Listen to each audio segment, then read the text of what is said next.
Is your golf cart alarm constantly blaring? It's likely due to one of three main culprits: battery issues, a sensitive vibration sensor, or faulty wiring. Battery problems, especially with lithium ion batteries in newer carts, can trigger false alarms when voltage drops.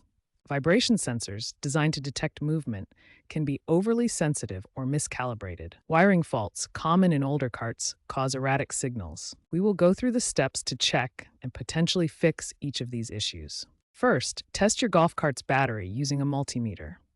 A healthy 12-volt battery should read above 12.4 volts. If it's lower, recharge or replace it. Next, inspect the vibration sensor, usually mounted on the frame. Reduce its sensitivity if needed, or replace it with a digital one. Finally, examine the wiring for damage, corrosion, or loose connections. Use a continuity tester to check for shorts. Secure any ground wires and consider applying dielectric grease to prevent future corrosion. For complex issues, consult your golf cart's manual or seek professional help.